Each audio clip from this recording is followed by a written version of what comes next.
เป็นคลิปอัดท้ายงานบุญท่าหลวงคลิปนี้ สิพาไปเบิ่งโซนของวัยรุ่นเนาะอยู่ทางเบื้องด้านหลังของพระธาตุหลวงทุกคนคลิปอัดท้ายงานบุญ ไปเบิ่งทางเบื้องหลังคนโซนนั้นมันจะมีแต่วัยรุ่นเนาะตอนดึกมาแล้วเนาะว่าจะเป็นยังไงโซนวัยรุ่นเวียงจันทร์โอ้แถวนี้ยังมีคนหลายเนาะวัยหลอกวัยรุ่นนั้นให้กลับเพิ่นละผู้ที่เพิ่นอายุหลายเนาะยังเหลือแต่วัยรุ่นวัยรุ่นนี่ยังหลายเด็กกำลัง ตอนนี้ก็ประมาณ23 โมงเนาะโอ้อาหารการกินนี่ยังมีอยู่เนาะเขาเลิกออกจากนั้นมาก็มาซื้อมาอยู่มากินกันมานี่คลิปนี้คลิปอัดท้ายงานบนธาตุหลวงเวียงจันทร์โลดให้โลบ้านคนปีนี้นะไว้ปีหน้ามาโลอีก ถ้าเราน่าจะยังอยู่ในเวียงยังแบบยังไงวะเขาบุญย้ายไปย้ายกันมาอะไรนะทุกคนเนาะบุญบ้านเขาย้ายไปกันมาคือเก่าหอดมือมาปีใหม่มาอีกแน่นอนสัญญา สัญญาคือสัญญาคลิปสุดท้ายงานบุญพระธาตุหลวงเวียงจันทร์คลิปอัดท้ายโอ้เขาถ่ายตอนเช้าบรรยากาศหนึ่งเนาะตอนใส่บาตรถ่ายตอนแรงแบบนั้นบรรยากาศหนึ่งถ่ายตอนดึกอีกบรรยากาศหนึ่งเนาะสังเกตจากผู้คนทุกคนตอนดึกในส่วนหลายจะเห็นแต่วัยรุ่นเนาะวัยรุ่นหลายผู้บ่าวผู้สาวหลายตอนดึกๆเนาะถ้าเป็นตอนนั้นจะเป็นแบบนั้นวัยกลางคนหลายนี่มีที่ผู้บ่าวผู้สาวนี่มานี่หลายเลยพระเจ้าสัญญาเทลาสิทธานี่เพิ่นยังมีคนเข้าไปกราบไหว้อยู่เลยเดี๋ยวมาเบิ่งมั้ยเดี๋ยวมาเบิ่งถ่ายรูปถ่ายอย่างนี้เรียบร้อยเลยใส่ให้พร้อมเลยนี่ผู้บ่าวผู้สาวกำลังมาซื้ออาหารการกินเนาะเป็นคู่เลยนี่แหละนี่กับผู้สาวนี่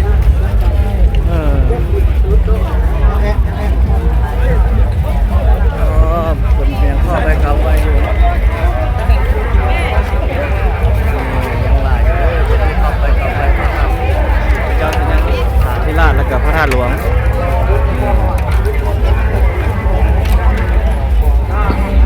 แล้วบุญก็ยังมาได้อยู่เพิ่นเปิดให้เข้ากราบไหว้บูชาอยู่พระเจ้าใส่เนี่ยเศรษฐาธิราชนี่เนาะหรือเป็นเปิดเป็นมือบุญเด้ผู้บ่าวผู้สาวพาเดี๋ยวเข้าไปกราบไหว้ก็ขอพรขออย่างก็ว่ากันไปตามอัธยาศัยของตนเองนั่นแหละ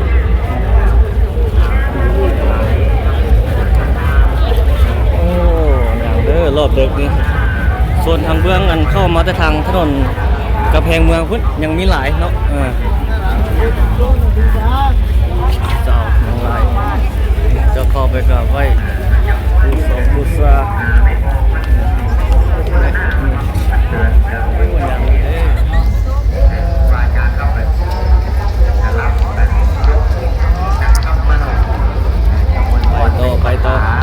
ไปเบิ่งโซนนั้นตอนนี้3 โมงก็คือ11 โมงเนาะ11 โมงกลางคืนทุกคน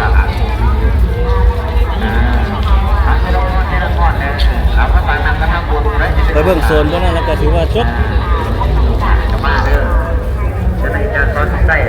โอ้โหโหลว่าเขานะโหลแท้โหลว่าจนค่อยตอนนั้นยังไม่ค่อยเลยคนโหลว่ายังมีบางจุดบางโซนเขาก็ยังไม่ได้ไปไม่ออกข้าวแห้งข้าวกินข้าวกินมาจากบ้านนาไซบางจุดบางโซนเขาก็ยังไม่ได้ไปผมวัฒนอีก1 แสน4 แสนแต่จะทำมาหน่วยไม่ออกกินไม่ออกกินก็ไม่ออกป่าเนาะเหลืออีกประมาณสัก2 นาทีความจำโทรศัพท์ของเขาเนาะโอ้ยังหลายคลิปที่ยังไม่ได้ตัดต่อลงทุกคน ได้ทยอยลงให้ทุกท่านได้เบิ่งได้ชมเนาะเป็นอะไรนั่นไปปะปนเดียวไป ที่ว่าที่ปากประกันในกับขอตรวจขออภัยนะคนส่วนหนึ่งคนไหนเองนะส่วนวัยรุ่นอยู่ใส่เนาะทางหลังคนแหละ แล้วก็มีไปนั่งก็ผ้าได้จะมีในออกคู่ข้ามพงมาจันอาจจะต้องทอดเอาใส่หวานได้ไหมได้ใส่แบบนี้ก็มีไปนั่งก็ผ้าในออกคู่ข้ามพงมาจันแล้วแต่วันละสี่พวกเส้นที่เราต้องการให้ได้เป็นหน้า โอ้แม่ค้าน้อย เจ้าหน้าที่เราเข้าไปเนี่ยเป็นแบบมารอแกเป็นจะมีโซ่ตัดแล้วไปมาจากบ้านจันทวาง โอ้นี่เกือบแพ้ โอ้พี่น้องท่านจะมาซักได้หรือมาก็ได้เนาะแต่ผมว่าอุปวัฒนาเราเป็นเส้นกระจายเรื่องแพ้ขี่เรื่องอุปวัฒนาไม่ออกเข้าไป โอ้คนยังไหล กองเจอปาราบีแล้วก็มีที่ว่าจะเข้าจะรับตัวเราเองจะมาซักทุกอย่างจะมาจันทร์ทักต่อบินดาบนำชมถ้าไม่ได้ทำแน่จะจับเลยว่าเป็นตัวตาเป็นข้าวเกลียวไม่ง่ายหรอกว่าจะตาดีก็ตาตามว่าคนตาตัวคนดีดีดำเป็นดีเนาะโอ้ยวัยรุ่นยังไหลเนาะมาวัยรุ่นหลายในนี่น่าจะมีคนแล้วออกไปทางนี้ซะโอ้ยังมีอยู่บ่เข้าแล้วเลยเนาะโมนาจะเข้าบ่แม่มโอ้เหลือ15 นาทีไล่โทรศัพท์ของเขามีคนเข้าไปถ่ายรูปไหล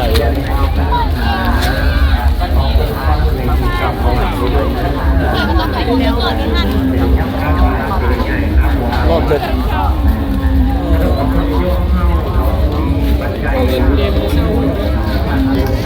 นี่เอาอีกคนพูดเดี๋ยวไปเข้าไปในบ้านเป็นปีหนึ่งเนาะเข้าไปอีกครั้งโอ้มาเปิดผู้สาวเข้ามาถ่ายรูปเลยรอบดึกเป็นจังได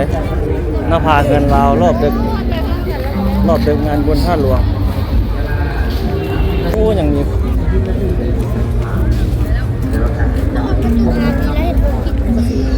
โอ้มีคนรออยู่ด้วย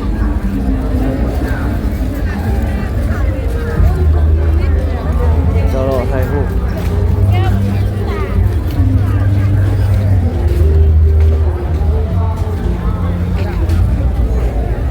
พาเงินลาว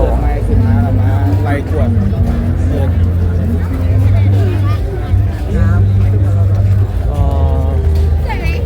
สวย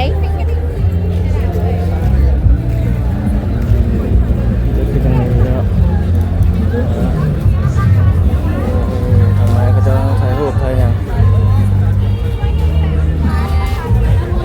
กำเงินเนาะเสื้อผ้า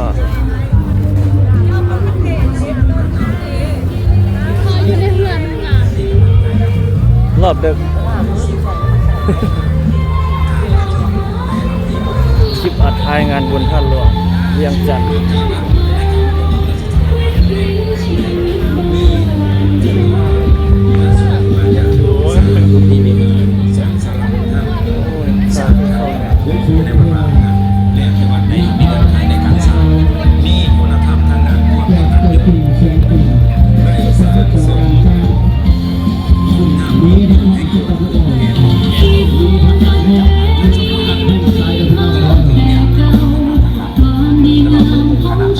จะมาเศร้าถ่ายรูปกันอย่างนำนี้เนาะว่าลูกว่าหลานมาไทยนี่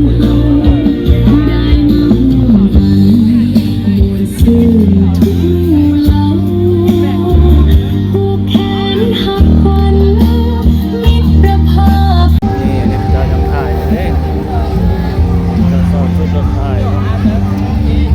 ดูกันดูบอกผู้สาวมาถ่ายรูปออกไปแล้วครับผู้สาว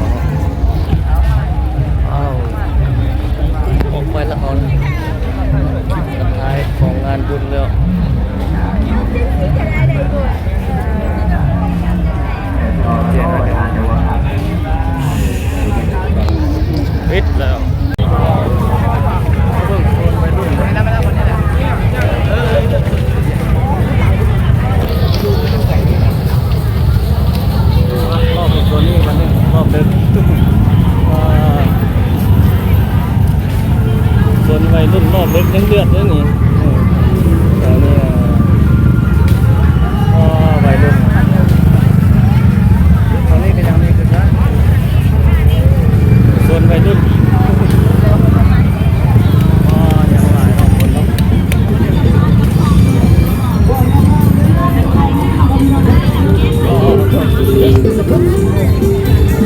รอบดึกมันคนหลาย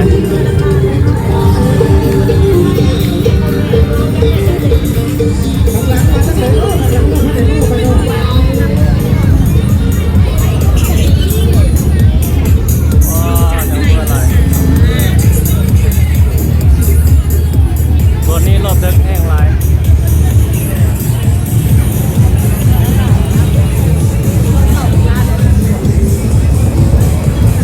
แม่นแต่วัยรุ่นล้วนๆเลยเนาะ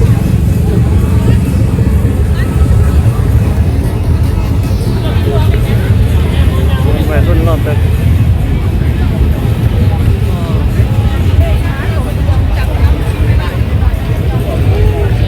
ก็พี่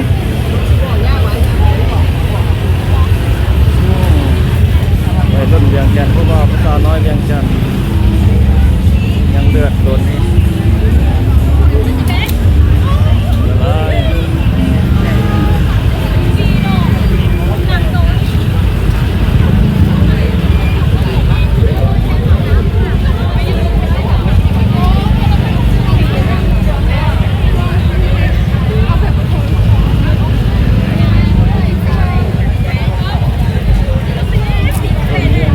แห้งดึกแห้งหลาย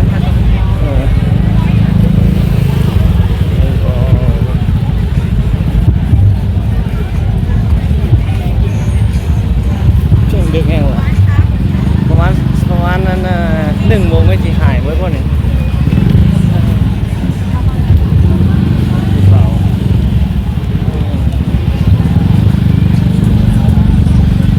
โอ้เขาบุไปฮอดพุ่นแล้วทุกคนเดี๋ยวกลับแล้วเนาะได้อยู่วะยังมี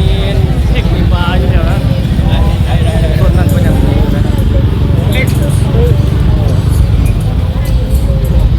ว้าวเต็มพาญะเลย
รุ่นเวียงจันทน์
จนเมื่อยย่างยังอีกโซนนึงอยู่นี่เนาะแล้วทางหน้ายังจะกลับละ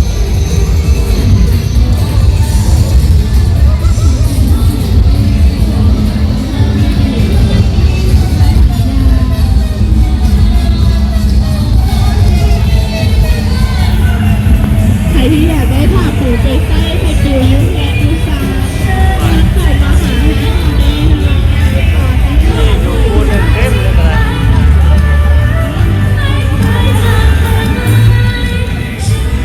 ตัวนั้นอีกตัวนึงเนาะ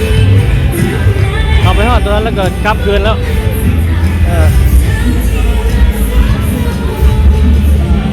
ยังมีอยู่ดีอีกหนึ่งให้นี่กิน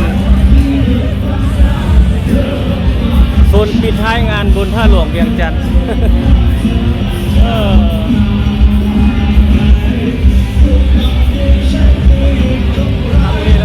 ไปต่อแล้ว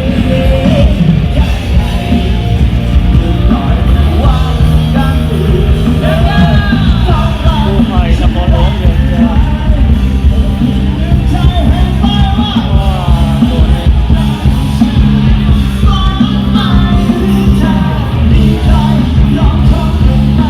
บนปิดท้ายเรานี่แหละผู้สาวแห้งโลกที่แห้งเห็นผู้สาวหลายเนาะกูอยากกลับเลยวันนี้ออกไปหมดแล้วไปแล้วเนาะไปแล้วกลับคืนแล้วเมื่อยย่างแล้วไปหมดเลย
ความหักความห่วงคำมันคำหมายฝังใจ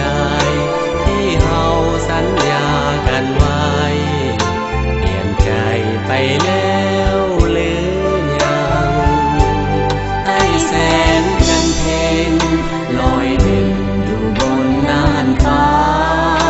สองเฮาเคยได้มองเจอต่างสัญญาต่อกันว่าสองเฮาจะอยู่เคียงคู่เคียงควันสีวัน